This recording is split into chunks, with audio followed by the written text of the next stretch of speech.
నమస్తే welcome to city news. Mahatma Jyotirao Phule ద్విశతాబ్ది జయంతి సందర్భంగా ముఖ్యమంత్రి చంద్రబాబు నాయుడు, మంత్రి నారా లోకేష్ ఘనంగా నివాళులర్పించారు. కుల వివక్షకు వ్యతిరేకంగా మహిళల హక్కుల కోసం అహర్నిశలు శ్రమించిన మహానుభావుడు అని సీఎం చంద్రబాబు అన్నారు.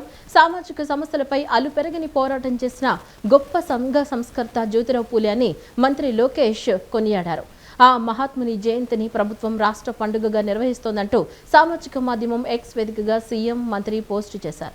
మహాత్మా జ్యోతిరావు పూలే ద్విశతాబ్ది జయంతి సందర్భంగా సీఎం చంద్రబాబు ఘన నివాళులు అర్పించారు. ఈ సందర్భంగా ఎక్స్ లో ట్వీట్ చేశారు. సామాజిక విప్లవ పితామహుడు పూలే అని, కుల వివక్షకు వ్యతిరేకంగా అణగారిన వర్గాల మహిళల హక్కుల కోసం అహర్నిశలు శ్రమించిన మహానుభావుడు, మనకు ఎప్పటికీ ఆదర్శమని పేర్కొన్నారు. ఆయన చూపిన మార్గంలో నడవడం మన సామాజిక బాధ్యత అని అన్నారు. విద్య లేనివాడు వివేకం కోల్పోతాడు, వివేకం లేనివాడు నైతికత కోల్పోతాడు, నైతికత లేనివాడు అభివృద్ధిని కోల్పోతాడు అని ఆయన చేసిన బోధనలు ప్రతి ఒక్కరూ గుర్తించుకోవాలి అని సీఎం చంద్రబాబు ఎక్స్ లో పోస్ట్ చేశారు.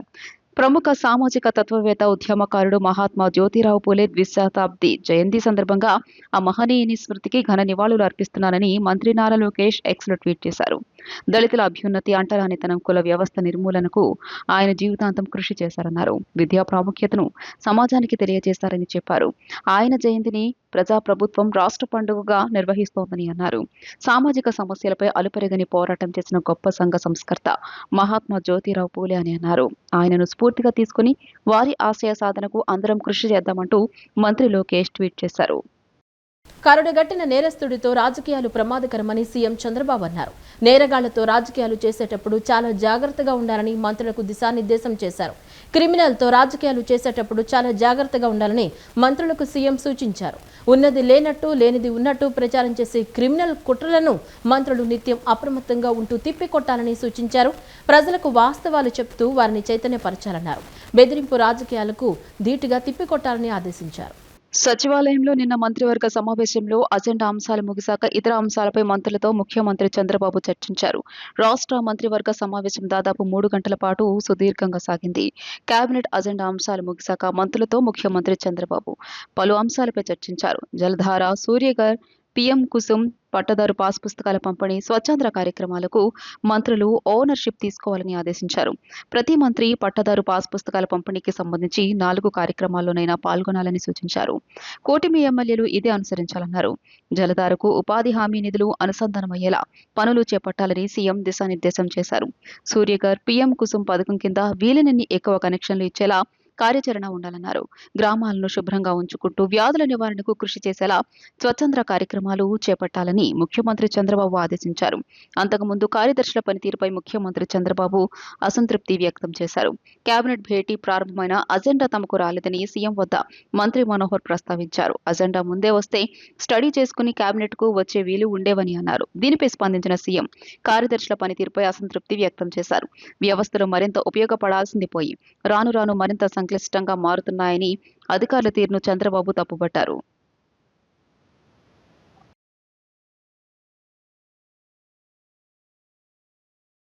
ఎల్పీజీ సమస్య పరిష్కారానికి ముఖ్యమంత్రి చంద్రబాబు కీలక నిర్ణయం తీసుకున్నారు. పీఎన్జీ కనెక్షన్లు తీసుకునే దీపం 2 పథకం అర్హత కలిగిన లబ్ధిదారులకు సబ్సిడీ విస్తరించనున్నారు. ఇందుకు సంబంధించి రాష్ట్ర ప్రభుత్వం తాజాగా జీవో ఎంఎస్ నెంబర్ 3 విడుదల చేసింది. ఆంధ్రప్రదేశ్ పీఎన్జీ సబ్వెన్షన్ స్కీమ్ కింద ఏడాదికి 2,400 సబ్సిడీ ఇవ్వనున్నారు.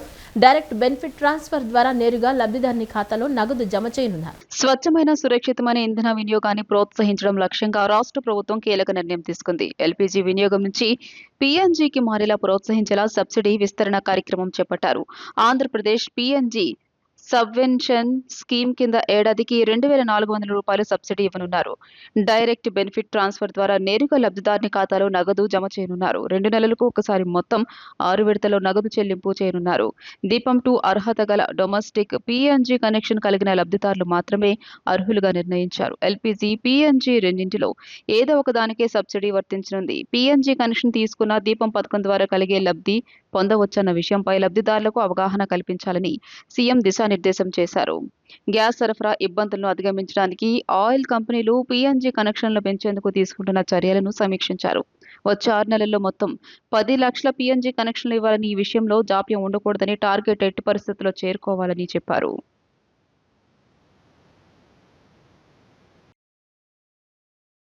భారతదేశంలో సామాజిక సమానత్వం కోసం పోరాడిన సంఘ సంస్కర్త మహాత్మా జ్యోతిరావు పూలే అని వ్యవసాయ శాఖ మంత్రి కింజరాపు అచ్చెన్నాయుడు పేర్కొన్నారు. అస్పృశ్యత, కుల వివక్ష, బాల్య వివాహాలు వంటి సామాజిక అన్యాయాలకు వ్యతిరేకంగా ఆయన ధైర్యంగా పోరాడి అణగారిన వర్గాల అభ్యున్నతికి జీవితాన్ని అంకితం చేశారని తెలిపారు. పూలే జయంతి సందర్భంగా విజయవాడ క్యాంపు కార్యాలయంలో ఆయన ప్రతిమకు మంత్రి ఘనంగా నివాళులర్పించారు. ఈ సందర్భంగా మంత్రి మాట్లాడుతూ విద్య ద్వారానే సమాజంలో మార్పు సాధ్యమని నమ్మిన పూలే 1848 నుంచే బాలికలు, వెనుకబడిన వర్గాల కోసం పాఠశాలలను ప్రారంభించి విద్యా విప్లవానికి శ్రీకారం చుట్టారని గుర్తు చేశారు. వ్యవసాయం, గ్రామీణాభివృద్ధి, కార్మికుల సంక్షేమంపై ఆయన చూపిన దృష్టి విశేషమని అన్నారు. మన ఘనమైన వారసత్వాన్ని కాపాడుకుంటూ బలమైన భవిష్యత్తును నిర్మించే ప్రయత్నంలో భాగంగా ఈ నెల 18న ప్రపంచ వారసత్వ దినోత్సవం సందర్భంగా ప్రత్యేక కార్యక్రమాలు నిర్వహిస్తున్నామని జిల్లా కలెక్టర్ డాక్టర్ జి లక్ష్మీషా అన్నారు. వినూత్న కార్యాచరణతో వారసత్వానికి పట్టం కట్టే ఈ చొరవను విజయవంతం చేద్దామని కలెక్టర్ ప్రజలకు పిలుపునిచ్చారు. ప్రపంచ వారసత్వ దినోత్సవం సందర్భంగా నిర్వహించే ప్రత్యేక కార్యక్రమాలపై కలెక్టర్ లక్ష్మీషా మీడియా సమావేశంలో మాట్లాడారు. రాష్ట్ర పర్యాటక ఎన్టీఆర్ జిల్లా అధికార యంత్రాంగం, జిల్లా పర్యాటక ప్రాధికార సంస్థ సంయుక్త ఆధ్వర్యంలో ప్రత్యేక కార్యక్రమాలు నిర్వహించనున్నట్లు తెలియజేశారు. కనకదుర్గమ్మ వారి ఆలయంతో పాటు మొగల్రాజపురం గుహలు, అక్కన్న మాదన్న గుహలు, గాంధీకొండ, కొండపల్లి ఖిల్లా ఇలా మన ఘన సాంస్కృతిక వారసత్వ సంపదకు ఎన్నో ప్రతీకలు ఉన్నాయని, వీటిని కాపాడుకుంటూ భావితరాలకు విలువైన వెలకట్టలేని వారసత్వాన్ని బహుమతిగా ఇవ్వాల్సిన అవసరం ఉందని కలెక్టర్ లక్ష్మీషా పేర్కొన్నారు.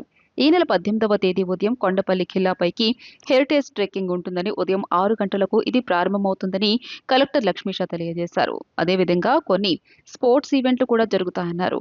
Indian National Trust for Art and Cultural Heritage భాగస్వామ్యంతో నగరంలో హెరిటేజ్ వాక్ కార్యక్రమాన్ని కూడా నిర్వహించనున్నట్లు తెలిపారు. కొండపల్లిలో కొండపల్లి బొమ్మలతో మేళా కూడా ఏర్పాటు చేయడం జరుగుతుందని, ఇది 3 రోజుల పాటు కొనసాగుతోందని వెల్లడించారు. వారసత్వ సంస్కృతి, ఆధునిక జెన్ జెడ్ పండుగలు, సుస్థిర అభివృద్ధి తదితర అంశాలపై మార్చి 8న కొండపల్లి బొమ్మలు పోటీ నిర్వహించడం జరిగిందని, ఇందులోని విజేతకు కొండపల్లి బొమ్మల మేళా కార్యక్రమం సందర్భంగా ₹1,00,000 విలువైన బహుమతులు, సర్టిఫికెట్లు ప్రదానం చేయనున్నట్లు తెలియజేశారు. 18వ తేదీ రాత్రి ఇందిరాగాంధీ మున్సిపల్ మైదానం పక్కన ఖాళీ స్థలంలో సంగీత సురితో వారసత్వానికి పట్టం కట్టే కార్యక్రమం జరుగుతుందని, ఈ కార్యక్రమానికి ప్రముఖ గాయకులు ఎస్పీ చరణ్, సునీత తదితరులు పాల్గొంటారని తెలిపారు. వారసత్వ ఔన్నత్యానికి ప్రతీకలుగా నిలిచే వారిని గుర్తించి వారిని ఘనంగా సత్కరించడం జరుగుతోందని కలెక్టర్ లక్ష్మీషా స్పష్టం చేశారు. ఒకటి ఇప్పుడు ఉన్నది ఆల్రెడీ ఓకేనా, దీంతో ఇప్పుడు ఇన్నోవేషన్కి వెళ్ళండి అని చెప్పాము. ఇప్పుడు మొన్నే ఒక చేసే దీన్ని ట్విర్లింగ్ చేస్తున్నాడు అనమాట, కింద మోటార్ పెట్టేసి ఇలా తిరుగుతూ ఉంది. సో అట్లాగా once we start that competitive mode, so ఆటోమేటిక్గా ఇన్నోవేషన్ వస్తుంది. ఇప్పుడు మనం ఇచ్చే 15,000 అది కాదు యాక్చువల్లీ ఇంపార్టెంట్ ఇక్కడ, అందుకనే ఎక్కువ గవర్నమెంట్ పెండ్ చేస్తాం. కానీ దీనివల్ల యంగ్ జనరేషన్ ఇన్వాల్వ్ అవుతారు, ఆర్టిస్టు వినూత్నంగా ఆలోచిస్తారు. సో దాని ద్వారా ఏంటంటే ఇన్నోవేషన్స్ అక్కడ వస్తాయి. త్రూ దట్ ఇంటర్నేషనల్ మార్కెట్కి పుష్ చేయడానికి ఈజీగా అవుతుంది అనమాట. సో ఇప్పుడు ఈ మధ్య కాలంలోనే Kondapalli arts and culture society కూడా ఫామ్ చేసాము ఎక్స్పీరియన్స్ సెంటర్తో. సొసైటీ వాళ్ళు కూడా చాలా చక్కగా పనిచేస్తున్నారు, వాళ్ళు కూడా మంచి ఉత్సాహం చూపిస్తున్నారు. సో ఒకసారి సొసైటీ నుంచి కూడా మనకు మంచి రెస్పాన్స్ వస్తే గవర్నమెంట్ నుంచి కూడా వాట్ ఎవర్ పాసిబుల్ వాళ్ళతో ఇంటరాక్ట్ చేస్తున్నప్పుడే కొండపల్లి టాయ్స్ మేళ పెడతామని ఐడియా వచ్చింది, లేకపోతే ఐడియా వచ్చేదే కాదు. సో ఆ టైపు బోత్ సొసైటీ ఒకవైపు, గవర్నమెంట్ ఇంకొక వైపు, టూరిజం డిపార్ట్మెంట్ ముఖ్యంగా అజయ్ జైన్ సార్ అయితే ఎప్పుడూ చెప్తుంటారు ఎలా వచ్చింది, ఎట్లా వరకు వచ్చింది ఎక్స్పీరియన్స్ సెంటర్. అట్లాగే అక్కడ ఎమ్మెల్యే గారు, సో అట్లాగే ఇప్పుడు రతన్ టాటా ఇన్నోవేషన్ హబ్ కూడా మనకు ఒక స్ట్రాంగ్ సపోర్టింగ్ హ్యాండ్గా నిలిచింది. అంటే they have the technical know how, so how to market the products, how to link up with the market, so how to plan. ఈ కాంపిటీషన్ కూడా వాళ్ళే, అంటే డబ్బులు మనం ఇచ్చినా కూడా ప్లానింగ్ వాళ్ళదే. అది మనం చక్కగా చేసి మంచిగా కండక్ట్ చేశారు, రిసోర్స్ ఉన్నారు. అలాగే మన కన్సల్టెంట్స్ ఉన్నారు డిపార్ట్మెంట్ టూరిజం. సో ఇదంతా ఒక ఎత్తు అయితే, నాకు విజయవాడ ముఖ్యంగా ఇక్కడ ఉన్న హెరిటేజ్ వారసత్వానికి ముందుకు తీసుకెళ్ళడానికి ఇంటాక్ట్ అయితే ఉన్నారో వీళ్ళు వెరీ హెల్ప్ఫుల్ అవుతారు. సో అట్లాగా అన్నీ కలుపుకుంటూ మనము నగరంలో ఉన్న గొప్పతనాన్ని తెలియజేయడము, దాన్ని డాక్యుమెంట్ చేయడము, నెక్స్ట్ జనరేషన్కి తెలియజేస్తూ ముందుకు తీసుకెళ్లే కార్యక్రమం చేస్తున్నాం. కాబట్టి దీనికి మీ అందరి సహకారము, మీ అందరి ఇన్వాల్వ్మెంట్, పాజిటివ్ ఇన్వాల్వ్మెంట్ చాలా అవసరం. మొట్టమొదటి తెలుగు పద్యంలో చివరి పాదంలో కందుకూర్ బెదవాడ గావించె మెచ్చి అనే పాదం ఉంటుంది. అంటే కందుకూరిని నేను బెదవాడలాగా కట్టాను అని. మనకి ఇలాంటివి ఎన్నో విషయాలు బెదవాడ గురించి మనం చెప్పుకోవాల్సినవి ఉన్నాయి.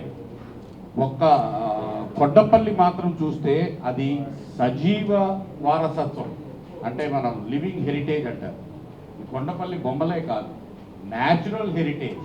అంటే ప్రకృతి వారసత్వం. అక్కడ మనకి కొన్ని జంతువులు, ఎస్పెషల్లీ మనకు దొమ్మలగుండు ఇట్లాంటివి ఉన్నాయి. అవి చాలా స్పెషల్ అన్నమాట మనకి కొండపల్లి ఫారెస్ట్లో కనిపించేది. అలాగే మన కృష్ణలో ఐలాండ్స్లో మనకి ఆటరు, తర్వాత ఫిషింగ్ క్యాట్ ఇట్లాంటివి కనిపిస్తాయి. ఇంకొంచెం ముందుకెళ్తే మనకి ఈవెన్ డాల్ఫిన్స్ కూడా కనిపిస్తాయి మన కృష్ణలో కిందకి. కానీ ఇలాంటివన్నీ మనం చూడడానికి మనకే తెలియదు, మనం ఎప్పుడూ నెగ్లెక్ట్ చేస్తున్నాం. ఇవాళ లక్ష్మీషా గారు ఇట్లాంటి కార్యక్రమం చేపట్టి ఈ ప్రపంచ వారసత్వ దినోత్సవం సందర్భంగా మన బెదవాడ వాళ్ళకి మన వారసత్వం గురించి తెలియజేసే బృహత్ సంకల్పంతో మొదలుపెట్టారు. ఈ కార్యక్రమంలో పాలుపంచుకోవడానికి Indian National Trust for Art and Cultural Heritage, INTACH అంటాం దాన్ని, ఇంటాక్ సంస్థ తరఫున మేము కూడా దీంట్లో పాల్పంచుకోవడానికి గర్విస్తున్నాం. చాలా ఆనందంగా ఉంది. 2 తెలుగు రాష్ట్రాల్లో గ్రీన్ ఫీల్డ్ జాతీయ రహదారి మే నెల నుంచి అందుబాటులోకి వస్తుంది.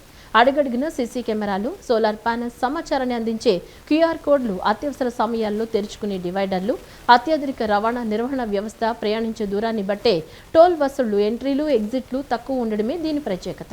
2 తెలుగు రాష్ట్రాల్లో గ్రీన్ ఫీల్డ్ జాతీయ రహదారి మే నెల నుంచి అందుబాటులోకి వస్తోంది. అడుగడుగున సీసీ కెమెరాలు, సోలార్ ప్యానెల్స్, సమాచారాన్ని అందించే క్యూఆర్ కోడ్లు, అత్యవసర సమయాల్లో తెరుచుకునే డివైడర్లు, అత్యాధునిక రవాణా నిర్వహణ వ్యవస్థ, ప్రయాణించే దూరాన్ని బట్టే టోల్ వసూళ్లు, ఎంట్రీలు, ఎగ్జిట్లు తక్కువ ఉండటమే దీని ప్రత్యేకత. ఇప్పటి వరకు ఏపీ, తెలంగాణలో యాక్సిస్ కంట్రోల్ గ్రీన్ ఫీల్డ్ రహదారి లేదు. ఇదే మొదటిది అవుతోంది. 2 తెలుగు రాష్ట్రాలను కలుపుతూ ఖమ్మం, దేవరపల్లి మధ్య 4 లైన్లతో నిర్మించిన మొదటి axis control green field highway ఇది. హైదరాబాద్ నుంచి విశాఖపట్నం వెళ్లాలంటే సూర్యాపేట, విజయవాడ మీదుగా 676 కిలోమీటర్లు ప్రయాణించాల్సి ఉంటుంది. ఈ గ్రీన్ ఫీల్డ్ హైవే మీదుగా ప్రయాణిస్తే 56 కిలోమీటర్లు దూరం తగ్గుతోంది. రహదారి పక్కన ఏర్పాటు చేసిన క్యూఆర్ కోడ్ స్కాన్ చేస్తే యాక్సిడెంట్ స్పాట్, ఆసుపత్రులు, హోటళ్లు, పోలీస్ స్టేషన్లు సమాచారం లభిస్తోంది. అంబులెన్స్, ఫైర్ ఇంజన్లు అత్యవసరంగా యూటర్న్ తీసుకోవడానికి రోడ్డు మధ్యలో డివైడర్లు తెరుచుకుంటాయి. సాధారణ ప్రయాణికులు ఈ విధానాన్ని వాడటానికి వీలుండదు. ఏదైనా ప్రమాదం జరిగి ట్రాఫిక్ నిలిచిపోతే వాహనాలు మళ్లించేందుకు వీటిని ఉపయోగిస్తారు. సెన్సార్లు, కెమెరాలు, ఇంటర్నెట్ ద్వారా ట్రాఫిక్ ను కంట్రోల్ చేస్తారు. మితిమీరిన వేగంతో వెళ్లే వాహనాలను గుర్తించి ఆటోమేటిక్గా ఈ చలాన్లు విధిస్తాయి. కొత్త గ్రీన్ ఫీల్డ్ రహదారిపై ప్రతి 2 కిలోమీటర్లకు సీసీ కెమెరాలను ఏర్పాటు చేశారు. ఇవి 360 డిగ్రీల కోణంలో పనిచేస్తాయి. రోడ్డు 2 వైపులా కిలోమీటర్ దూరం దృశ్యాలను రికార్డు చేస్తోంది.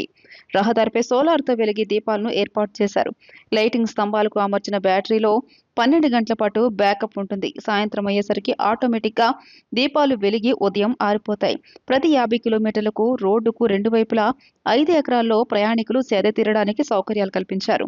ఇందులో హోటళ్లు, పెట్రోల్ బంకులు, వాష్రూమ్స్ తదితర సౌకర్యాలు ఉంటాయి. రహదారిపై ఏర్పాటు క్యూఆర్ కోడ్ను స్కాన్ చేస్తే ఈ సదుపాయాలకు ఎంత అందుబాటు దూరంలో ఉన్నారనే సమాచారాన్ని తెలియజేస్తోంది. ఖమ్మం సమీపంలో తల్లంపాడు నుంచి ఏలూరు, తూర్పుగోదావరి జిల్లాల మీదుగా దేవరపల్లి వరకు 4,451 కోట్లతో NH 365 గ్రీన్ ఫీల్డ్ హైవేను నిర్మించారు. ఇప్పుడు వయా విజయవాడ వెళ్ళేటటువంటి ఉత్తరాంధ్ర జిల్లాలు కానీ, ఈస్ట్ వెస్ట్ కృష్ణా జిల్లాలు కానీ మీకు రేపు దేవరపల్లి రోడ్లో వెళ్ళి తిరుగూరు దగ్గర దిగిపోతారు. విజయవాడ వాళ్ళు సత్తుపల్లిలో దిగారు. ఎక్కడంటే అక్కడ నీకు అసలు కృష్ణా జిల్లా విజయవాడ పని ఉండిపోయేవాడు తప్పితే కృష్ణా జిల్లా వాళ్ళు కూడా మన రోడ్డు మీదనే పోతారు. కాబట్టి అప్పుడు ఇంకా నీకు ఖమ్మం ట్రాఫిక్ ఇంకా ఈజీ అవుతుంది. ఈ ఖమ్మం ట్రాఫిక్కి సంబంధించి మనం మొదటి నుంచి చెప్పుకునే రింగ్ రోడ్డు కాచిరాజగూడెం మీదుగా మళ్ళీ అమరావతి రోడ్డుకి మనం కలుపుకుంటే రింగ్ రోడ్డు ఇటు నుంచి సర్వీస్ రోడ్లు కలెక్టరేట్ దాకా కొదుమూరు దాకా వస్తాయి. దేవరపల్లి రోడ్లు అటు వచ్చే నాగపూర్ నుంచి అమరావతి వచ్చే రోడ్డు కూడా సర్వీస్ రోడ్లు కలెక్టరేట్కి వస్తాయి. ఈ ఒక్క కనెక్షన్ ఇచ్చి ఉంటే మనం కోదాడ కొరివి రోడ్డు నుంచి తిన్నగా తీసుకెళ్లి అమరావతి రోడ్డు జంక్షన్ కలుపుకుంటే ఖమ్మానికి రింగ్ రోడ్డు ఏర్పడుద్ది. మహబాద్ కొరువు పోవాల్సిన వాళ్ళు ఇటు రారు, ఊళ్ళో కూడా రారు. కొన్నికాల నుంచి ఆ రోడ్లో వెళ్ళి అటు నుంచి అట్లాగే ఇల్లెందు కొత్తగూడెం వెళ్లాల్సిన వాళ్ళు కూడా మన ఊళ్ళోకి రారు. ఇల్లెందు రోడ్లో దిగిపోయి అవతలకి వెళ్ళిపోతారు. అట్లాగనే ఇటుపక్క కూడా భానుకల్లు విజయవాడ అటు పోవాల్సిన వాళ్ళు ఎగ్జిట్ దగ్గరే దిగి రైట్ సైడ్కి వెళ్ళిపోతారు. నీకు ఈవెన్ వైరావాడు కూడా నీ ఖమ్మం చూడ్డం, అతను కూడా వైరాలోనే దిగి ఇంటికి వెళ్తాడు. మీరు ఖమ్మంలో పెద్ద గొడవలు లేకుండా ఫ్రీగా ప్రశాంతంగా కళ్ళు మూసుకొని కార్లు బళ్ళు తిరగచ్చు, నో ట్రాఫిక్ ప్రాబ్లమ్స్. దానికోసమే నేను ఈ అలైన్మెంట్ అప్పటి నుంచి కూడా నా తపన ఏంటంటే రింగ్ రోడ్డు సొంతంగా వేయాలంటే 180 కోట్లు నేనే జీవో ఇచ్చా. అది సొంతంగా వేయాలంటే సాధ్యమయ్యే పరిస్థితి లేదు. అప్పుడు ఈ నేషనల్ హైవేలెస్లో కనెక్టివిటీ చేసి నాగపూర్ అమరావతిని ఆ పక్క, రాజమండ్రి దేవరపల్లి ఈ పక్క, కోదాడ కొరివి ఈ పక్క, వీటికి కనెక్షను 120 crores నాకు తెలుసు. అది 7 kilometers 8 kilometers. అది నేషనల్ హైవేలోనే శాంక్షన్ తీసుకున్నాం. అది కూడా టెండర్ బిల్స్ వర్కౌట్ చేస్తే ఖమ్మం పట్టణానికి RRR మాదిరిగా ORR మాదిరిగా మనకు కూడా రింగ్ రోడ్ వస్తుంది. ఈ 3 పనులు కూడా దేవరపల్లి ఈ సంవత్సరం ఓపెన్ చేస్తాము. కొత్త సంవత్సరంలో ఎట్టి పరిస్థితుల్లో సంక్రాంతి రోజుకి మిమ్మల్ని సత్తుపల్లి తీసుకెళ్తా రోడ్డు మీద.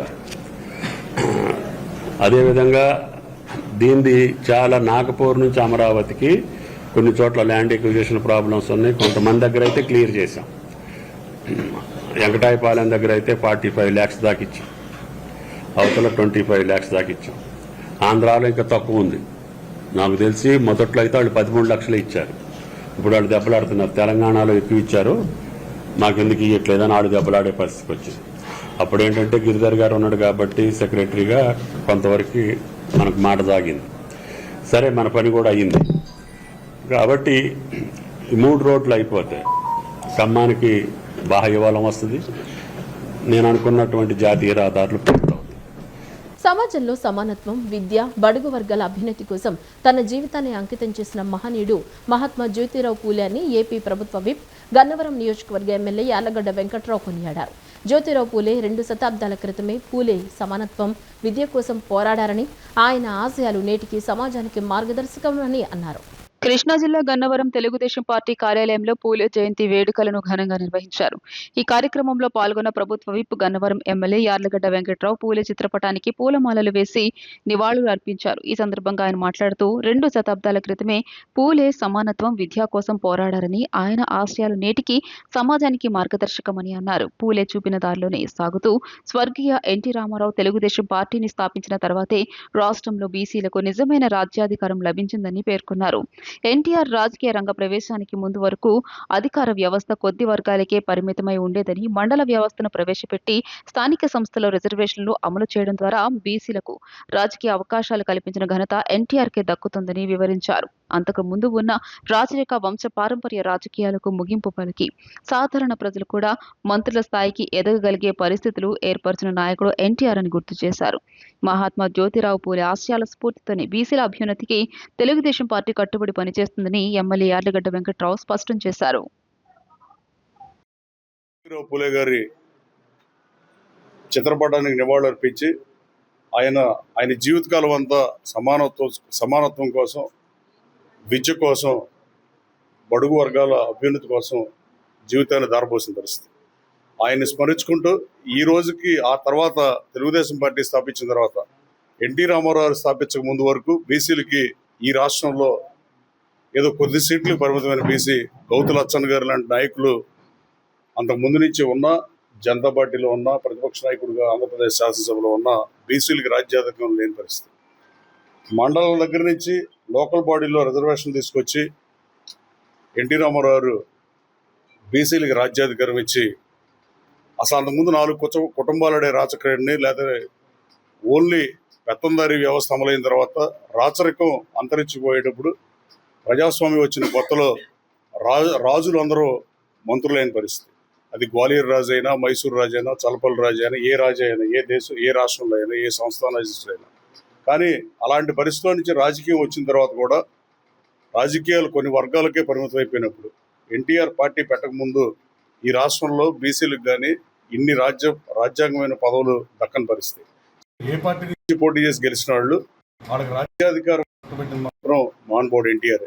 అలాగే జ్యోతిరావు పూలే గారిని మరోసారి స్మరిస్తూ ఆయన ఈనాటికి ఈ రోజు 2 శతాబ్దాల క్రితం ఇదే రోజున జన్మించిన మహానుభావుడికి నివాళులు అర్పిస్తున్నారు. డ్రగ్స్ పై దండయాత్ర 2.0 కార్యక్రమంలో భాగంగా నిన్న రాత్రి central division Machavaram police station పరిధిలోని SRR కళాశాల వద్ద తనిఖీలను నిర్వహించారు. మత్తు పదార్థాలకు అలవాటు పడిన వారిని గుర్తించడం కోసం మెడికల్ కిట్స్లతో తనిఖీలు చేశారు. ఈ తనిఖీల్లో మొత్తం 125 మంది అనుమానితులను పరీక్షించగా 10 మంది మాదక ద్రవ్యాల అలవాటు ఉన్నట్లు సేవించినట్లు గుర్తించారు. వీరిని డి అడిక్షన్ సెంటర్ కు పంపనున్నారు. మరలా వీరిని తనిఖీ చేసిన సమయంలో కూడా వీరికి పాజిటివ్ వస్తే వారిపై చట్టపరమైన చర్యలు తీసుకోవడం జరుగుతుందని డీసీపీ కృష్ణకాంత్ పటేల్ తెలిపారు. ఎన్టీఆర్ జిల్లా పోలీస్ కమిషనరేట్ మరియు జిల్లా యంత్రాంగం ఆధ్వర్యంలో జీరో టాలరెన్స్ టు డ్రగ్స్ అనే నినాదంతో యువతను డ్రగ్స్ ముప్పు నుండి దూరం చేయడం మరియు సమాజాన్ని మత్తు పదార్థాల నుండి పూర్తిగా దూరం చేయడమే లక్ష్యంగా డ్రగ్స్ పై దండయాత్ర 2.0 కార్యక్రమాన్ని ప్రారంభించారు.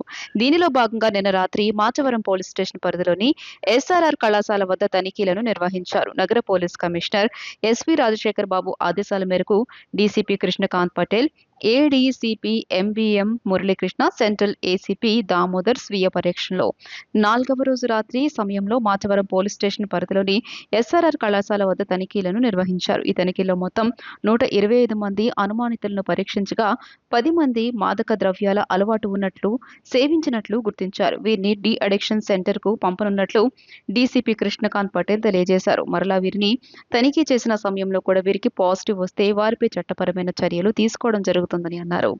యువతను మాదక ద్రవ్యాల వినియోగ అలవాట్ల నుండి దూరం చేసి వారిని సమాజ శ్రేయస్సు కొరకు పాటుపడే వ్యక్తులుగా తీర్చిదిద్దడానికి పోలీస్ శాఖ ఈ భగీరథ ప్రయత్నానికి శ్రీకారం చుట్టిందని అన్నారు.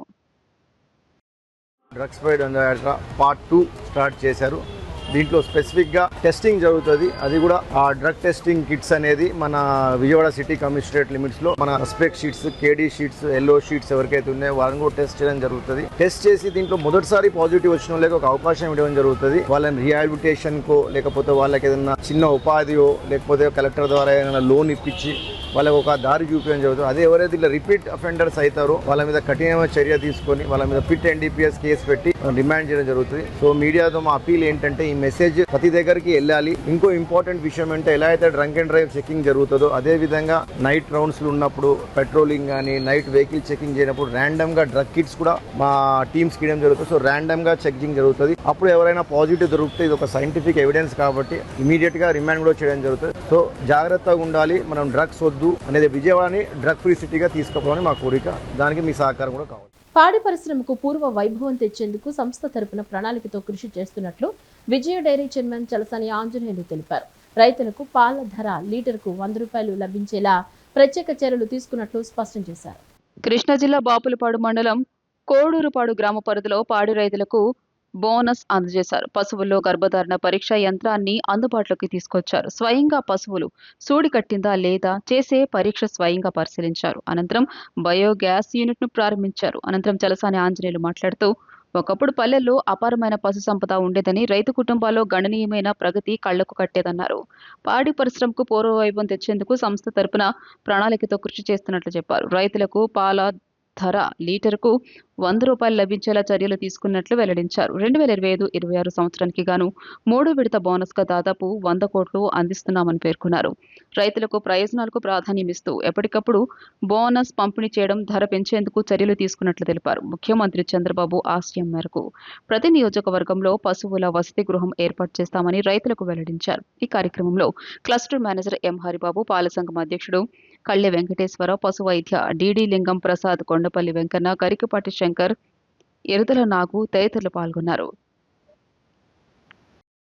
కృష్ణా జిల్లా గన్నవరం మండలం ముస్తాబాద్ గ్రామంలో బ్రిటిష్ కాలం నాటి మంచినీటి బావి పూడుకుపోయి శిథిలావస్థకు చేరడంతో మరమ్మతులు చేయించండి మహాప్రభు అని ఎమ్మెల్యేను వేడుకోగా తక్షణమే మరమ్మతులు చేయాలని అధికారులను ఆదేశించారు. ఎమ్మెల్యే ఆదేశాలు అందుకున్న అధికారులు ఆగమేఘాల మీద మరమ్మతులు చేయించి ఒక్కరోజు వ్యవధిలోని బావిని అందుబాటులోకి తీసుకొచ్చేందుకు తీవ్రంగా శ్రమిస్తున్నారు. పూర్వం ఆ బావి నీరు తాగితే సకల రోగాలు పోయేవని, ఆ నీటిని సైతం అప్పటి మద్రాసు రాష్ట్రానికి చెందిన వారు కూడా రైలు బండ్లలో ఈ నీటిని తీసుకెళ్లే వాళ్ళని, అలాంటి ఎంతో ప్రసిద్ధి చెందిన కృష్ణా జిల్లా గన్నవరం ముస్తాబాద్లోని పురాతన బావి నేడు శిథిలావస్థకు చేరుకుంది. ఈ విషయాన్ని స్థానిక నాయకులు, గ్రామ ప్రజలు గన్నవరం ఎమ్మెల్యే యార్లగడ్డ దృష్టికి తీసుకెళ్లారు. సానుకూలంగా స్పందించిన ఆయన ఒక్క రోజులోనే వ్యవధిలోనే బావిని శుభ్రం చేయించి పూర్వ వైభవం తీసుకురావాలని అధికారులను హుకుం జారీ చేశారు. అధికారులు ఆగమేఘాలతో రంగంలోని పనులు వేగవంతం చేసి బావిలో పూడుకుపోయిన మట్టి, వ్యర్థ పదార్థాలు బయటకు తీశారు. బావి చుట్టుపక్కల పేరుకుపోయిన పిచ్చి మొక్కలు, చెత్తా చెదారం, ప్రొక్లైన్ యంత్రాలు శుభ్రం చేయించారు. శుభ్రం చేయడం నేడు పురాతన బావి నేడు కొత్తగా కనిపిస్తోంది. మా సమస్య దృష్టికి తీసుకువెళ్లిన వెంటనే స్పందించి బావికి పూర్వవైభవం తీసుకొచ్చిన ముస్తాబాదు గ్రామ కూటమి నాయకులు, గ్రామస్తులు ఎమ్మెల్యే యార్లగడ్డ వెంకట్రావుకి కృతజ్ఞతలు తెలియజేశారు. బావి దేవుళ్ళమ్మ బావని, మామిళ్ళమ్మ బావని, కోట బావని చాలా ప్రసిద్ధిగాంచిందండి. బావి చుట్టుపక్కల గ్రామాల్లో కల్లా ఈ బావి మంచినీళ్ళు అంటే చాలా కూడా విశేషంగా చెప్తారు. రైతుపక్షంగా అయితే అందరూ ఇక్కడ మంచినీళ్ళు తాగితేనే వాళ్ళకి ఆకలి తీరుతుందని, నిద్రపడుతుందని అనే భావన ఈ చుట్టుపక్కల గ్రామాలు దాదాపు 10 ఊళ్ళు దాకా ఈ విషయం అందరికీ తెలిసిందేనండి. ఇక్కడ నుంచి మెడ్రాస్ కూడా మంచినీళ్ళు వెళ్ళడం చాలా విశేషం అన్నమాట.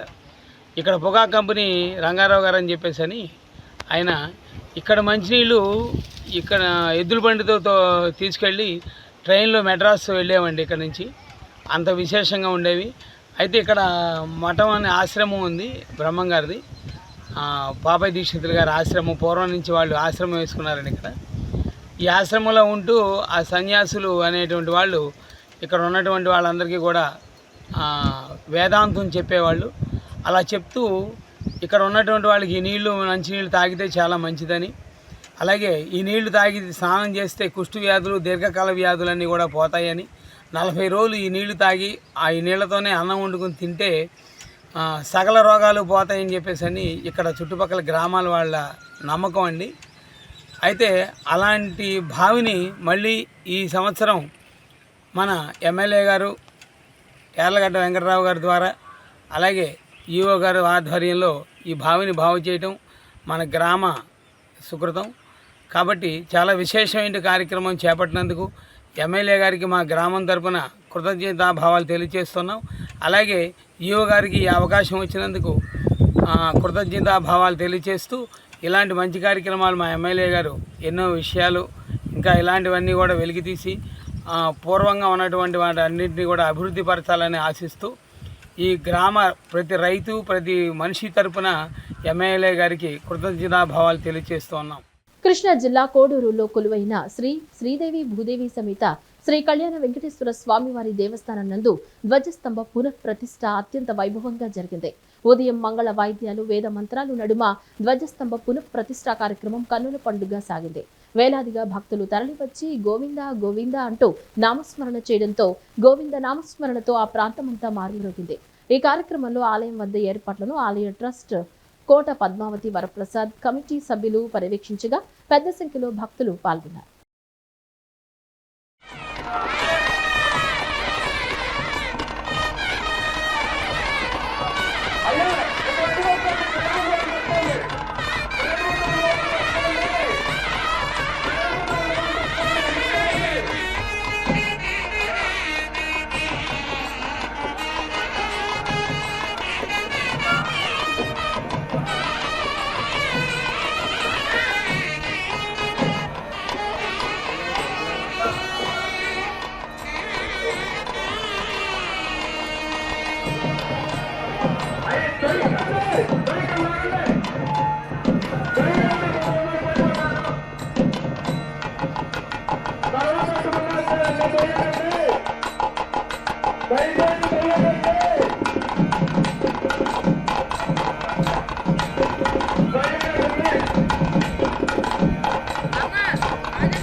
ఈ వార్తలు ఇంతటితో సమాప్తం. నమస్కారం.